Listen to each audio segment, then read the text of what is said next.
Bismillahirrahmanirrahim. So we are doing the topic of predicates and quantifier. So in this video we will do some more examples. So first of all, we have this kind of universal statement and we need to write it formally. That is, we use predicates, quantifier and other operators to write such kind of statements. So first of all, we see what is the domain of definition. So far we have discussed that whatever object we are talking about is the domain of definition, and the property that is used for that particular object is the predicate. So for example, all dinosaurs are extinct. We are talking about the dinosaurs, and the property that is under discussion is the extinctness of the dinosaurs. So we take the domain as the set of dinosaurs, and the property E of x represents x is extinct. So the translation or the formal statement in the symbolic form becomes, for every x in the domain E of x. So every x in the set of dinosaurs has the property that x is extinct. Also, I want to highlight here that if sometimes you have seen written somewhere in the book or in your exams or in the literature anywhere that the same kind of statements also written like this without specifying the domain. But since the domain of definition is clear, we have defined it earlier, so it is okay if we do not write x belongs to D. We are very much clear that this x belongs to the domain of definition of the problem. So therefore, sometimes we write x belongs to D and sometimes we skip x belongs to D, but the meaning of the statement remains the same in both the cases. So the next example is, every real number is positive, negative or 0. So again in this example, we are talking about real numbers. So the domain of definition is the set of real numbers, and we are talking about the properties of being positive, negative and 0. So domain is the set of real number, D is R. P of x is that x is positive. Q of x would be x is negative, and z of x is 0. So we translate it for all x in the set of real number, x is positive or x is negative or x is 0. So Q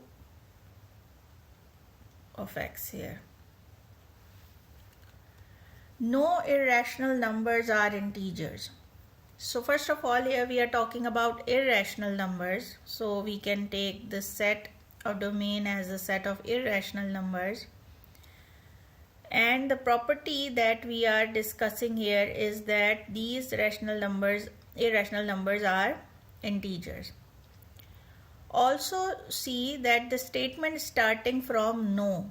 So in the previous video we discussed that the statements which starting from no are also a kind of universal statement where the predicate becomes negated and we start with the universal quantifier. So domain of definition is the set of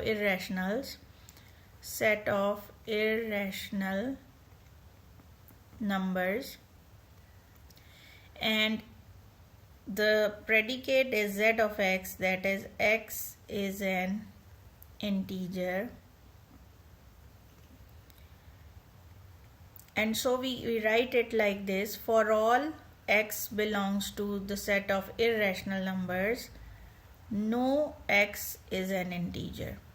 So every irrational number is not an integer. So the statement of this kind can be written as all irrational numbers are not integers. So we write z of x as the predicate x is an integer, and then we take the negation to say that x is not an integer.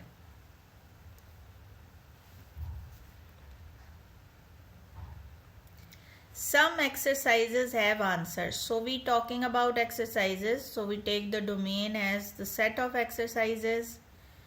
Okay. So D is the domain set of exercises. And we take the predicate A of x. X has answers. So we write some x belongs to D. X has answers. Some real numbers are rational. So we take there exists some x in the set of real numbers such that R of x. So the predicate is x is rational number.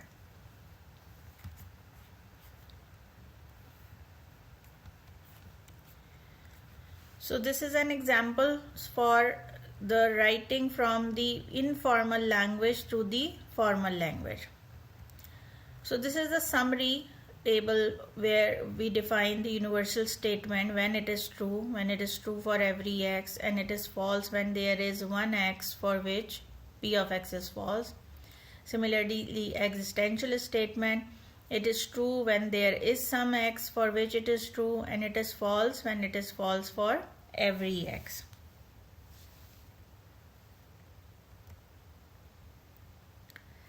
So next we take the negation of the universal and the existential statement. So first of all, recall that the universal statement can be visualized as the extended conjunction, and the existential statement can be visualized as the extended disjunction. So when we take the negation of conjunction and disjunction, we recall the De Morgan's law that we had defined in the propositional logic. So here again we apply the De Morgan's law whenever we want to take the negation of the universal statement or the existential statement.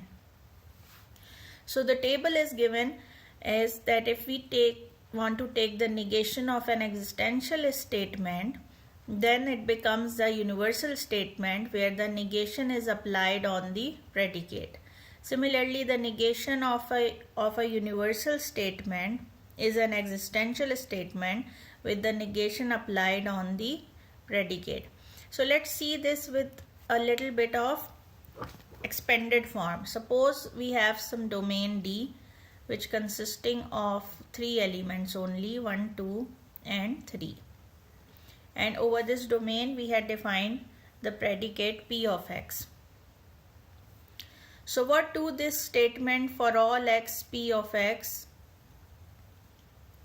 is equivalently written in the form of conjunction as P of 1 and P of 2 and P of 3. So if we want to take the negation of this universal statement, then we need to take the negation of this statement actually, and by using De Morgan's law this becomes negation P of 1 or negation P of 2 or negation P of 3. So this is De Morgan's law.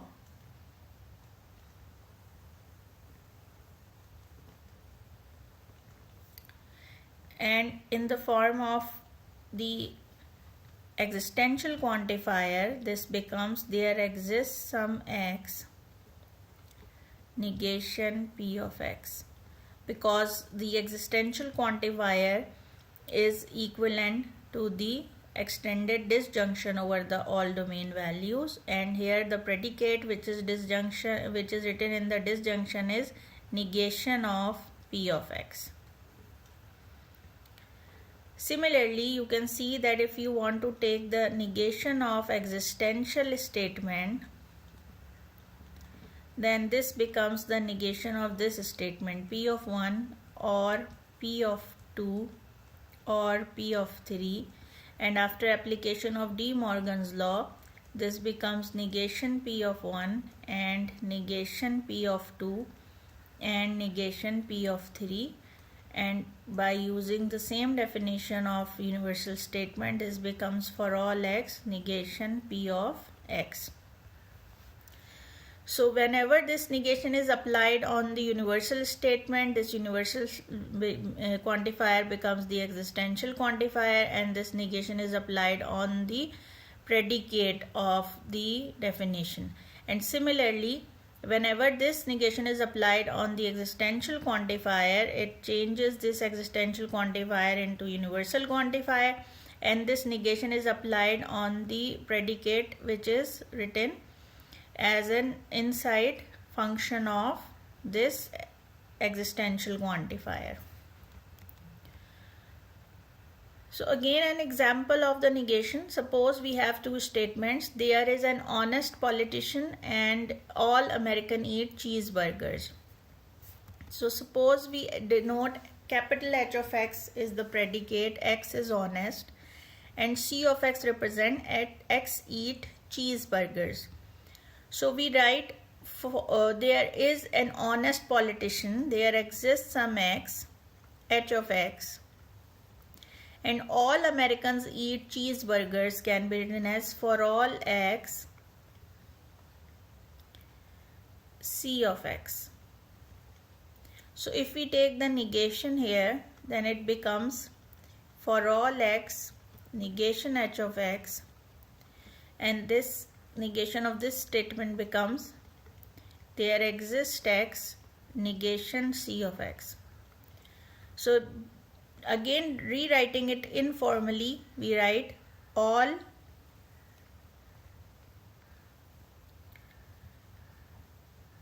politicians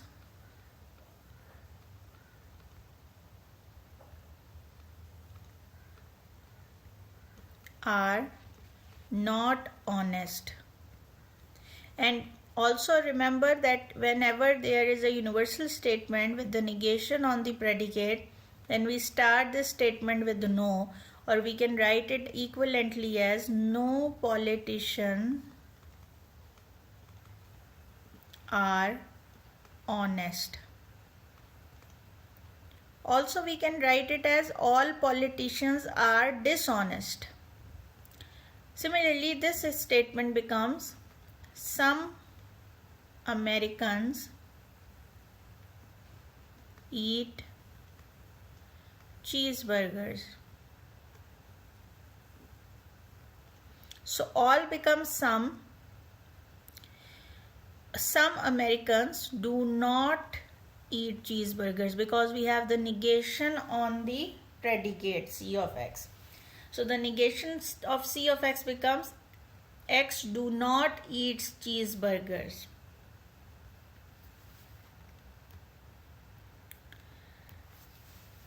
Now let's see the universal conditional statement for all x if p of x then q of x. Now we will see how do we use this universal conditional statement.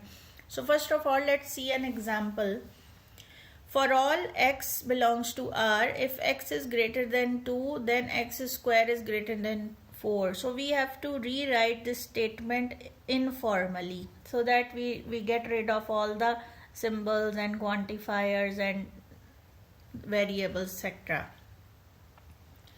So we say for every real number x, if x is greater than 2, then x square is greater than 4. Now saying this, we also use the name of variable x. So to make it more informal, we also want to eliminate this variable x. So we say, instead of saying for all real number x, we say if a real number is greater than 2, then its square is greater than 4. We can also say this statement as every real number greater than 2 has a square greater than 4. So if you look at carefully, then what did this universal statement do? It partitions the domain. So if the domain is set of all real numbers, it restricted the domain to the real numbers which are greater than 2. So instead of taking the domain as the set of real numbers, if we restrict the domain as those real numbers which are greater than 2, then the same statement is a universal statement which is not conditional. For example, if I take this as a domain, so my domain is now R minus the set, or you can say that greater than 2 we require, so 2 and plus infinity. So this is our domain. Then for all x belongs to this domain, x square is greater than 4. So now the same statement can be written in this form without using a conditional statement. So conditional statement enable us to restrict the domain without restricting the domain actually. So what do we intend to do here? We want to take the domain as universal as possible. For example, in the previous example, when we are talking about all dinosaurs are extinct, so we took the definition of domain of definition as set of dinosaurs. Instead of restricting the set to the set of dinosaurs, we could take the domain as set of all creatures. And this restriction can be put with the help of this kind of conditional statement then. So for having the set of all creatures, those creatures are dinosaurs is another predicate. So the predicate d of x represents that x, which is a creature, is a dinosaur. And e of x represents x is extinct. So for a creature, to be a dinosaur is a property and to be extinct is another property. So everything that we were looking as a restriction on the domain can be converted into the predicate without imposing the restriction on the domain, and use the restriction with the help of conditional statement. So we can write the statement all dinosaurs are extinct is for all x belongs to d, d of x implies e of x. So we say all creatures which are dinosaurs are extinct. So in short, we say all dinosaurs are extinct.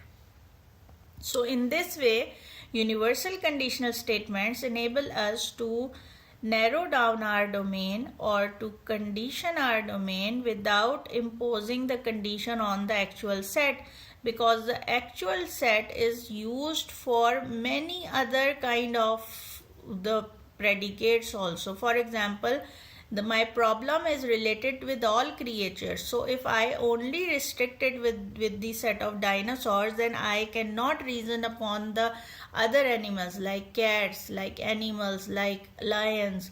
So if I want to take a bigger picture or a bigger problem which requires an extended domain or the most universal domain, then what I need to do, I had to take the definition of domain to be very universal or general, and whatever restriction I require, I use it with the help of the predicates. I deal it with the restriction with the help of the predicates.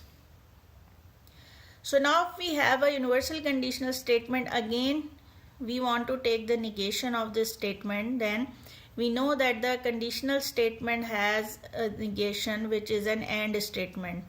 We also know that the universal quantifier is negated with the help of existential quantifier. So these two concepts combine together to take the negation of a universal conditional statement as that when this negation is applied on the universal conditional statement, this universal quantifier becomes the existential quantifier and this universal statement becomes an AND statement. So if we want to take the negation of this statement, for all x belongs to R, if x is greater than 2, then x square is greater than 4, then the negation becomes there exists some x belongs to R such that x is greater than 2 and x square is not greater than 4. So the negation of x square is greater than 4 would be x square is less than or equal to 4. So in informal language we say some real number is greater than 2 has a square less or equal to 4.